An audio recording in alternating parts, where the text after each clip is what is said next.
Bir turkni gapini aytay sizga. Sen orzungdagi oilangni qurib, orzungdagi uyingni olib, mazza qilib yashab, peshoh namozingni o'qib, hajlarga borib kelib, jannat biletini qo'lingda olgandek agar omonatingni topshirsang-u, lekin qiyomat bo'lib Alloh taolo seni agar do'zaxga tashlasa, hech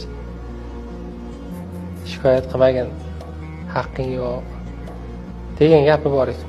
Nimaga desangiz, seni shunchalik qobiliyating bor edi, shunchalik farosating bor edi.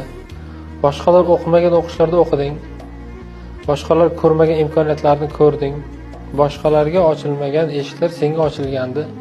Lekin sen faqatgina o'zingni o'ylading, xudbinlik qilding, egoistlik qilding. Faqat o'zingagina yaxshi bo'lsin deb chekkaga chiqding. Vaholanki sen yashab turgan paytda qanchadan qancha odamlar qiyinchilikda, nochorlikda yashadi. O'shalar uchun ham javob berasan degan gapini ko'p eshitganman.